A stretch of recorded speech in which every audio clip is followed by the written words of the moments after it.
नमस्कार, आपके साथ मैं हूं अर्पिता आर्य। सबसे पहले बड़ी खबर आप तक पहुंचा दें। बंगाल कोयला घोटाले से जुड़ी हुई सूत्रों के मुताबिक सीबीआई जांच के दायरे में बैंकॉक के 2 होटल आ गए हैं। सीबीआई सूत्रों के अनुसार कोयले के पैसे 2 बैंकॉक के होटलों में भी लगाए गए हुए हो सकते हैं और सीबीआई अब इनकी भी जांच करेगी, यानी इस दिशा में भी अब सीबीआई जांच करेगी। बड़ी खबर इस वक्त आपको दे दें, कोयला घोटाले से जुड़ी हुई सूत्र ये बता रहे हैं कि सीबीआई जांच के दायरे में बैंकॉक के 2 होटल आ गए हैं। सीबीआई सूत्रों के अनुसार कोयले के पैसे 2 बैंकॉक के होटलों में भी लगाए गए हो सकते हैं। सीबीआई अब इनकी भी जांच करेगी। हालांकि इस जांच के बीच अलग आरोप भी बीजेपी की तरफ से लगाए जा रहे हैं। बाकायदा शुभेंदु अधिकारी जो हैं उन्होंने स्लिप जारी की और ये बताया किस तरीके से ये कमीशन दरअसल उन तक पहुंचता है। तो बड़ी खबर आपको दे दें, बड़ी खबर ये कि दरअसल अब सीबीआई सूत्रों के हवाले से जो खबर आ रही है वो ये कि कोयले के पैसे 2 बैंकॉक के होटल में भी लगाए गए हो सकते हैं। इस दिशा में भी अब जांच होगी। वहीं सीबीआई पूरी तरीके से जांच करती हुई नजर आ रही है। वहीं अभिषेक बनर्जी की पत्नी ने बाकायदा नोटिस का जवाब दिया और जवाब में ये कहा कि वो कल बातचीत के लिए, पूछताछ के लिए उपलब्ध हो सकती हैं 11 बजे से 3 बजे के बीच। आशिका हमारे साथ, हमारे सहयोगी इस वक्त जुड़ चुकी हैं अपडेट के साथ। आशिका, किस तरीके से ये जांच आगे बढ़ रही है और लिंक कहां-कहां जुड़ते हुए नजर आ रहे हैं? सबसे पहले तो तस्वीरें यहाँ की दिखा दूं मैं। अब लगभग 2 घंटे हो चुके हैं जब सीबीआई की टीम अंदर गई है और मेनका गंभीर के साथ ये जो पूछताछ का सिलसिला है वो चल रहा है। इसके बाद कल रुजिरा नरूला बनर्जी को भी इस पूछताछ का सामना करना पड़ेगा। इस बीच जो दायरा है सीबीआई का वो बढ़ता जा रहा है। जैसा कि हमने बताया कि 2 होटल जिसमें इन्वेस्टमेंट हुए हैं उस पर भी सीबीआई की नज़र है और ये जो जाँच की जा रही है कि क्या ये कोयला का पैसा ही है जो कि वहाँ पर लगाया गया है और इसके अलावा लंदन के कुछ बैंक अकाउंट हैं जिसके ज़रिए ये जो शेल कंपनी के ज़रिए, जो मैं आपको ये ट्रेल बता दूं, जो फ़िलहाल कहा जा रहा है, आरोप ये है कि अनूप माझी लाला जिसकी की संपत्ति कुर्क करने का आदेश कोर्ट दे चुकी है, उसके ज़रिए पैसे विनय मिश्रा को जा रहे थे जो भगोड़ा घोषित हो चुका है सीबीआई की तरफ से, और उसके बाद वो पैसे एक शेल कंपनी में जा रहे थे और आरोप यह है कि शेल कंपनी के ज़रिए ये पैसे थाईलैंड, बैंकॉक और लंदन के बैंक अकाउंट्स में जा रहे थे। इन्हीं में से एक लंदन के बैंक अकाउंट की छानबीन करने के लिए सीबीआई की टीम यहाँ कोलकाता के पंचशायर इलाके में पहुंची है। मेनका गंभीर का घर यहाँ पर है। मैं आपको ये भी बता दूं कि जब सीबीआई की टीम पहुंची तो इसी दरवाजे पे लगभग 10 मिनट का इंतज़ार करना पड़ा, जिसके बाद पैदल अंदर जा कर के मेनका गंभीर के फ्लैट तक वो टीम पहुंची है। ठीक है सर, रही आप साथ। देखिए, कोयला तस्करी मामले में सीबीआई अभिषेक बनर्जी की पत्नी की बहन मेनका गंभीर से पिछले 2 घंटे से पूछताछ कर रही है। कोलकाता के पंचशायर इलाके में जब सीबीआई की टीम मेनका के घर पहुंची तो हाउसिंग सोसाइटी ने गेट नहीं खोला और गाड़ी अंदर नहीं ले जाने दिया। करीब 10 मिनट तक गेट खुलने का इंतजार करने के बाद सीबीआई की टीम पैदल ही अंदर गई। इसके बाद सीबीआई की टीम रुजिरा बनर्जी की बहन के घर उनसे पूछताछ करने पहुंची। ममता बनर्जी के भतीजे अभिषेक बनर्जी की पत्नी रुजिरा और उनकी बहन मेनका को कल सीबीआई ने पूछताछ का नोटिस दिया था और ये बताया जा रहा है कि अभिषेक बनर्जी की पत्नी रुजिरा को जल्द ही दूसरा नोटिस भी भेजा जाएगा। क्या हुआ सर, क्यों नहीं जाने दे रहे आप लोगों को? कुछ कहा है, कह रहे हैं आप लोगों से? क्या हुआ सर, आप लोगों से क्या कह रहे हैं सर? लेट क्यों हो रहा है सर? आप लोगों को कोई जानकारी नहीं दी सर? आप लोगों से कुछ जानकारी दिया था? कुछ जानकारी दी गई सर? क्यों रोका जा रहा है? क्यों रोका जा रहा है सर?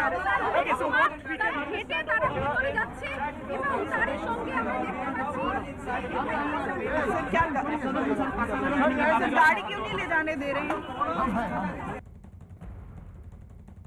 कई मिनटों की मशक्कत के बाद सीबीआई की टीम अपनी गाड़ी को गेट पर ही छोड़ करके और अंदर पैदल, ये जो साइड में छोटा सा गेट है लोगों के पैदल जाने की जगह है, वहाँ से अंदर घुसी है। मेनका गंभीर अभिषेक बनर्जी की जो साली हैं उनके घर पर पूछताछ करने के लिए टीम जब आई तो यहाँ पर गेट पर उनकी दोनों गाड़ियों को काफ़ी देर तक रोक कर रखा गया है। ये गाड़ियाँ मैं आपको तस्वीरों में दिखाऊँ, अब भी यहीं बाहर खड़ी हैं और उसके बाद यहाँ पर गाड़ी को बाहर छोड़ करके और सीबीआई की जो टीम है, जो अधिकारी हैं, वो अंदर गए हैं और अब मेनका गंभीर को इन सवालों का जवाब जो है वो देना पड़ेगा। कोयला घोटाले से संबंधित कई मामले, कई बैंक अकाउंट है जिनको खंगालने के बाद सीबीआई की टीम यहाँ पर आई है और कल अभिषेक बनर्जी की पत्नी रुजिरा बनर्जी को भी सीबीआई के सवालों का जवाब देना पड़ेगा। आशिका, देखिए 2 घंटे का वक्त हो चुका है, टीम अभी भी अंदर है, कोई अपडेट मिल पा रही है क्या? पूछताछ कितनी देर अभी और चलने वाला है और 10 मिनट बाहर क्यों रुकना पड़ा टीम को? देखिए, जैसा कि हमने भी पहले बताया, 10 मिनट यहाँ पर टीम को बाहर रुकना पड़ा। इसी दरवाजे के सामने जो दरवाज़ा है, ये सुबह से तो हमने देखा कि खुल रहा था, जब गाड़ियाँ थी वो आ जा रही थी, लेकिन जब सीबीआई की टीम पहुँची है तब से ये दरवाज़ा जो बंद है अब तक नहीं खुला है। दूसरे दरवाजे से ही जो गाड़ियाँ आ रही हैं उनको अंदर जाने दिया जा रहा है। बहरहाल 2 घंटे का समय बीत चुका है, कई सवाल हैं, कई आरोप हैं जिनका जवाब देना पड़ रहा है मेनका गंभीर को। जो बैंक अकाउंट है लंदन के, उनमें जो पैसे गए हैं उस पर पूछताछ की जा रही है। आरोप है कि शेल कंपनी के ज़रिए ये कोयला तस्करी का पैसा है जो विदेशों तक पहुंचा है, और सिर्फ उनके बैंक अकाउंट नहीं, जो रुजिरा नरूला के बैंक अकाउंट हैं जिनके बारे में आरोप लंबे समय से बीजेपी के नेता लगाते रहे हैं, उनको लेकर के भी सवाल पूछे जा रहे हैं मेनका गंभीर से। कल इसी प्रकार सवालों का जवाब देने के लिए अभिषेक बनर्जी की पत्नी रुचिरा नरूला बनर्जी को भी सामने आना पड़ रहा है। और अब कल जैसा कि चिट्ठी में उन्होंने ये तो कहा है कि मुझे पता ही नहीं है कि किस मामले में छानबीन करने आप आ रहे हैं, लेकिन ठीक है आप आ रहे हैं तो आइए, समय मुकर्रर करके मुझे उसके बारे में सूचना दीजिए। तो कल इन सवालों के घेरे में रुजिरा बनर्जी नरूला भी होंगी और वो भी, उनको भी ऐसे ही सवाल, ये जो पैसे गए हैं, जो आरोप लग रहे हैं शेल कंपनी के ज़रिए विदेश गए हैं, उन पर जवाब देना पड़ेगा। बिल्कुल, और देखिए इस वक्त तो रुचिरा की जो बहन है उनके घर पर टीम पहुंची हुई है, वहां पर इस वक्त पूछताछ चल रही है। 2 घंटे ये पूछताछ, अभी 2 घंटे हो चुके हैं, अभी भी ये पूछताछ चल रही है। हालांकि इससे पहले एक नोटिस भी रुचिरा को दिया गया जिसमें ये तमाम बातें कही गई। वहीं इस बड़ी खबर आ रही है, शेयर बाजार में बड़ी गिरावट आई है, सेंसेक्स 1000 अंक गिरा है। तो बड़ी खबर, निफ्टी 250 अंक गिरा और इसी के साथ साथ शेयर बाजार डाउन हुआ। आपको बता दें शेयर बाजार में बड़ी गिरावट दर्ज की गई है। आपको बता दें बड़ी खबर, सेंसेक्स 1000 अंक नीचे गिरा है और निफ्टी 250 अंक गिरा है। इससे पहले वो खुशखबरी का दिन भी था जब बजट पेश हुआ, उस वक्त किस तरीके से शेयर बाजार में उछाल देखने को मिला, लेकिन आज बड़ी गिरावट शेयर बाजार में दर्ज की गई, सेंसेक्स 1000 अंक नीचे गिरा। नीरज वाजपेयी हमारे साथ, हमारे सहयोगी इस वक्त जुड़ चुके हैं अपडेट के साथ। नीरज जी बताइए। नीरज, अगर आवाज आप तक पहुंच रही हो तो जरा बताइए किस वजह से ये इतना गिरा है शेयर बाजार? देखिए, मार्केट गिरने का 2 बड़े रीजन हैं। एक तो रीजन ये कि दुनिया भर में अब महंगाई बढ़ने का खतरा दिख रहा है, इसलिए अमेरिका में आप देखिए वहाँ बॉन्ड यील्ड बहुत बढ़ गई है और इन्फ्लेशन का एक डर है, तो जो बहुत सिस्टम में पैसे डाले गए तो उसको थोड़ा सा कम करने की बात आ सकती है। दूसरा, अपने यहाँ का जो एक लोकल प्रॉब्लम है, जो कोविड के नए केसेस मुंबई जैसे शहरों में थोड़े बढ़ते हुए दिख रहे हैं, ये एक रीजन है इसका भी। लेकिन मूल कारण इसका जो विदेशों में इतने ज्यादा महंगाई के खतरे बढ़ रहे हैं, पैसा सकआउट हो रहा है, उसकी वजह से मार्केट में सेंटिमेंट नेगेटिव हो गया, इसलिए मार्केट नीचे आता हुआ दिख रहा है। हालांकि अभी भी वहां पे बहुत सारी ऐसी परिस्थितियां हैं जिसमें ये नहीं कहा जा सकता कि महंगाई अचानक से बढ़ जाएगी, लेकिन मार्केट को इसका एक डर है, क्योंकि कोविड के दौरान आपको याद होगा तो बहुत सारे पैसे अमेरिका में और ये दुनिया भर के बाजारों में डाले गए थे जिससे कि इकोनॉमी को सपोर्ट मिल सके। अब वो समय आ रहा है जहां पे इन्फ्लेशन राइज हो रहा है, तो वो पैसा रोका जा सकता है, ये कम किया जा सकता है। तो ये एक बड़ा रिस्क है मार्केट में, और इसी वजह से देखिए कच्चे तेल में तेजी आ गई है। कच्चे तेल में तेजी इसलिए आ रही है क्योंकि डिमांड पुश होता दिख रहा है, इकोनॉमीज ग्रो कर रही है, तो एक कारण बनता हुआ दिख रहा है। दूसरा, जो हमारे यहाँ का जो कोविड केसेस का एक लोकल सेंटीमेंट जिसको कहते हैं कि वो थोड़ा सा कई जगहों पे लॉकडाउन लग गया, नागपुर की तरफ लगा, पुणे में लगा, तो उसकी वजह से थोड़ा सेंटीमेंट नेगेटिव हो गया, इसलिए आज मार्केट आपको काफी नीचे दिख रहा है। बिल्कुल नीरज, आप रहिए और नजर बनाए रखिएगा। वही सीबीआई की तरफ से ममता बनर्जी के भतीजे की पत्नी रुजिरा बनर्जी को भेजे गए नोटिस पर सियासत गर्मा गई। अभिषेक बनर्जी की पत्नी को यह नोटिस कोयला घोटाला मामले में दिया गया और इसी बीच रुजिरा ने सीबीआई नोटिस का जवाब दिया। उनका कहना है कि उन्हें इस बारे में जानकारी नहीं है कि उन्हें किस बारे में नोटिस भेजा गया। हालांकि उन्होंने सीबीआई को कल घर पर आकर पूछताछ करने की अपील की। इसके लिए उन्होंने कल सुबह 11 से 3 बजे तक का समय दिया। रुजिरा का यह भी कहना है कि वो जांच में पूरी तरीके से सहयोग करेंगी। तो बड़ी खबर, कल तक का समय रुजिरा ने मांगा है। सीबीआई के नोटिस का जवाब देते हुए कहा कि आप जब आना चाहें आ सकते हैं। कल 11 बजे से 3 बजे का वक्त, इसमें कोई भी समय वो तय कर लें और उस वक्त उनसे पूछताछ कर लें। हालांकि उन्होंने जवाब में ये भी कहा कि किस विषय पर ये दरअसल पूछताछ होनी है उन्हें कोई आइडिया नहीं है, इसलिए उन्होंने वक्त भी मांगा। आशिका हमारे साथ मौजूद है। आशिका, जब ऐसे में अब नोटिस का जवाब रुजिरा की तरफ से दे दिया गया है तो क्या अब एक बार फिर से उनको नोटिस भेजा जाएगा? देखिए, फिलहाल तो उन्हें नोटिस भेजने की अब कोई सवाल ही नहीं उठता है, क्योंकि नोटिस भेजा जा चुका, रिसीव कर चुकी हैं, जवाब दे चुकी हैं। कल उनसे पूछताछ होगी, खुद उन्होंने समय मांगा है, तो कुल मिलाकर के कल सीधे पूछताछ का सामना करना पड़ेगा रुजिरा बनर्जी को। उन्होंने जो कहा है कि तय समय जो हो वो मुझको उसकी सूचना दी जाए, लेकिन जो चिट्ठी लिखी है उसमें ये गौर करने की बात है कि उन्होंने ये कहा है कि मुझे तो जानकारी ही नहीं है। यहाँ पर कल से ये खबर सभी नेशनल चैनल से लेकर के अखबारों तक सब जगह सुर्खियां बटोर चुकी है। उसके बाद भी अगर वो कहती हैं कि उन्हें जानकारी नहीं है, तो ये देखने की बात होगी कि जो पूछताछ होगी वो उसमें कितना कोऑपरेट करती हैं। सीबीआई के सवाल जो है वो कई होंगे, और जैसा कि यहाँ भी आप देख सकती हैं लगभग 2 घंटे से ज़्यादा का समय हो चुका है अब, और अंदर सीबीआई की टीम जो पहुँची है वो पूछताछ अब भी कर रही है मेनका गंभीर से। तो कल भी इसी तरह से मैराथन सवालों का जवाब देना पड़ेगा रुजिरा बनर्जी को, और कई जो बैंक अकाउंट संबंधी उनके जो डिटेल्स हैं वो भी मांगे जाएंगे सीबीआई की तरफ से। और जैसा कि हमने बताया, इन्वेस्टमेंट विदेश में क्या क्या हुए हैं वो भी जांच के दायरे में है सीबीआई के। तो सवाल कई होंगे, कल गंभीर सवाल होंगे। ठीक है, अमित पांडे भी हमारे साथ इस वक्त मौजूद है। यानी अमित, देखिए, जहां एक तरफ जांच चल रही है, एक एक तार जोड़ने की कोशिश हो रही है, वहीं दूसरी तरफ इस पर सियासत भी तेज हो गई है।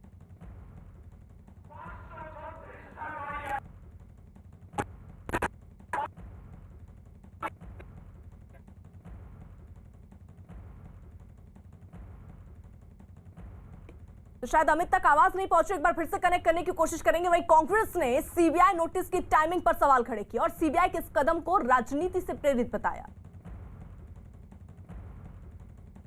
अभिषेक बनर्जी जो ममता बनर्जी के भतीजे हैं, उनकी पत्नी को सीबीआई ने समन किया कोयला घोटाले को लेकर, उस पर भी सियासत हो रही है। देखिए, जो स्वतंत्र निष्पक्ष जांच हो, उचित हो, उसके बारे में मुझे कुछ नहीं कहना, लेकिन टाइमिंग चुनाव के पहले ठीक, अब तक कहाँ सो रहे थे, तो बिल्कुल कोई दोषी उसके खिलाफ कार्रवाई होनी चाहिए। वही टीएमसी और कांग्रेस टाइमिंग पर सवाल खड़े कर रही है, लेकिन हाल ही में टीएमसी से बीजेपी में शामिल होने वाले प्रबीर घोषाल को सीबीआई जांच में कुछ भी गलत नहीं लगता। प्रबीर घोषाल के मुताबिक सीबीआई अपना काम कर रही है, इसमें किसी तरह का कोई राजनीति नहीं। सीबीआई की छापेमारी लगातार अभिषेक बनर्जी के घर पर जारी है और उनकी पत्नी और उनकी साली से पूछताछ की जा रही है।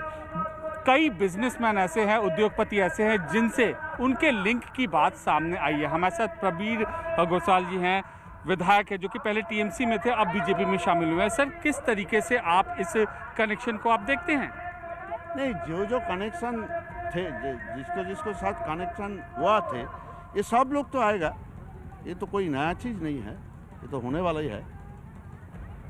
सर, उनके साथ ये है कि 2 से 3 बिजनेसमैन ऐसे हैं, आप ये जांच एजेंसियों के मुताबिक कि उनका पैसा लगाया गया है अभिषेक बनर्जी के साथ, उनकी फर्म में लगाया गया है। इन आरोपों पर क्या कहते हैं आप? नहीं, ये तो ये जानकारी मिलेगा, सब आदमी को मिलेगा। ये तो इंक्वायरी चल रहा है, इंक्वायरी का बात है, इसमें हम कुछ नहीं बोलते। भले ही पश्चिम बंगाल में चुनाव की तारीखों का ऐलान अभी ना हुआ हो, लेकिन बीजेपी का प्रचार अभियान पूरे जोर शोर के साथ चल रहा है। हाल ही के दिनों में ये तीसरा मौका है जब देश के प्रधानमंत्री नरेंद्र मोदी बंगाल पहुंच रहे हैं। इस बार हुगली में पीएम मोदी रेलवे प्रोजेक्ट से जुड़ी करोड़ों की योजनाओं के जरिए बंगाल पर तोहफों की बारिश करने जा रहे हैं।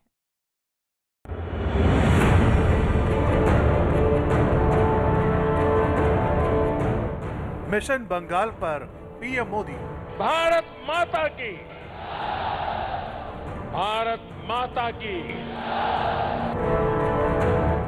चुनाव से पहले हुगली में पीएम मोदी की हुंकार। पीएम के दौरे से टीएमसी में हड़कंप। बंगाल की चुनावी बिसात पर बीजेपी परिवर्तन का वो दांव चल रही है जिसकी काट निकालना टीएमसी के लिए टेढ़ी खीर साबित होता जा रहा है। हाल के दिनों में ये तीसरा मौका है जब पीएम मोदी बंगाल दौरे पर हैं। शाम करीब 4:30 बजे पीएम मोदी हुगली पहुंचेंगे और बंगाल पर तोहफों की बौछार के साथ चुनावी जनसभा को संबोधित करेंगे। एक ट्वीट के जरिए पीएम मोदी ने हुगली में मेट्रो सेवा के विस्तार को लेकर जानकारी दी। नुआपाड़ा से दक्षिणेश्वर तक की मेट्रो रेल सेवा का उद्घाटन किया जाएगा। ये योजना खास है। इस परियोजना से पवित्र काली माता मंदिर तक के सफर में आसानी होगी। ऐसे मंदिर भारत की संस्कृति के जीवंत प्रतीक हैं। हल्दिया में पश्चिम बंगाल के विकास से जुड़ी 5000 करोड़ की परियोजनाओं का लोकार्पण और शिलान्यास करने के बाद हुगली में भी पीएम मोदी सोनार बांग्ला की कल्पना को आकार देने जा रहे हैं। हुगली के जिस डनलप ग्राउंड में पीएम मोदी अपनी जनसभा करने जा रहे हैं, उसकी क्षमता 50 से 60 हजार है, लेकिन दावा किया जा रहा है कि इससे कहीं भारी भरकम तादाद में लोग पहुंचने वाले हैं। ये बताइए, कल प्रधानमंत्री आ रहे हैं, कितने लोगों के आने की संभावना है? अभी तो ये जो है तो बहुत बड़ा ग्राउंड है, आप देख रहे हैं। इसमें तो हुगली वासी तो अपना मन से, हृदय से आशीर्वाद देने के लिए मोदी जी को इधर आएगा। अभी तो ये 50-60 हज़ार का तो अभी कैपेसिटी है, लेकिन मुझे लगता है बहुत सारे लोग आएंगे। क्या आशा करते, क्या कहेंगे कल प्रधानमंत्री, किस तरह की आशा है हुगली के वासियों की? खास बंगाल के लिए तो प्रधानमंत्री जी बहुत सारा स्कीम योजना इनागोरेट किया है। रेल का बहुत सारा जो स्कीम है उन्होंने अभी तक इनागोरेट किया है। तो कल आके बंगाल के लिए, हुगली वासी के लिए, किसान के लिए, लेबर के लिए, जो हमारा जो महिला है, सबके लिए बताएंगे कि सबको पता है कि बंगाल में 10 साल हो गया है, उसके आगे 34 इयर्स चला गया था, कुछ भी नहीं हुआ है। बांग्ला को सोनार बांग्ला करने के लिए प्रधानमंत्री जी वार्ता देंगे। BJP is trying to bring outsiders to put pressure on us. The outsiders include Prime Minister Modi and Home Minister Amit Shah.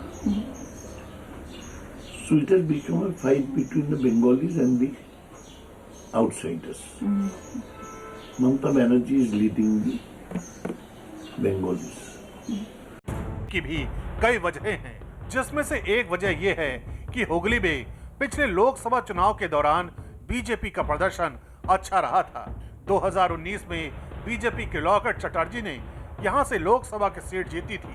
ऐसे में इस जीत को बरकरार रखने की कोशिश में पीएम मोदी की जनसभा को यहां रखा गया है। इसके अलावा यहां एशिया की सबसे बड़ी टायर फैक्ट्री भी रही है, जिसे बंद हुए कई साल हो चुके हैं। लिहाजा पीएम मोदी की घोषणाएं यहां के लोगों में बीजेपी के प्रति एक बड़ी उम्मीद जगा सकती हैं। और अब बात कोरोना से जारी जंग से जुड़ी। भारत में दुनिया का सबसे बड़ा वैक्सीनेशन शुरू हो चुका है और फिर भी हम सबको कुछ सावधानियां बरतनी है। कोरोना से लगातार जंग जारी है और इसके लिए मास्क पहनना जरूरी है, बार बार हाथ धोना जरूरी है और सबसे ज्यादा जरूरी है 2 गज की दूरी।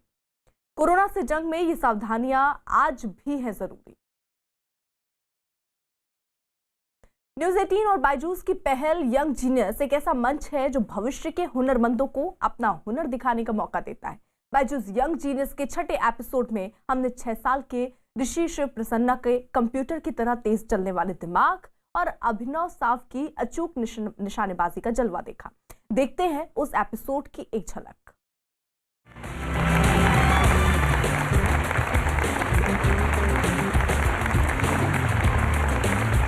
नमस्कार, मैं हूं आनंद नरसिम्हन, अनोखे बच्चों की इस दुनिया में आपका गाइड और साथी, जो अब बुलाने वाला है आज के यंग जीनियस को। My name is Rishi Shivpri. I live in Bangalore. I am 6 years old. You develop apps. You know science and technology. Why are these vitamins so important? They help in healthy body function.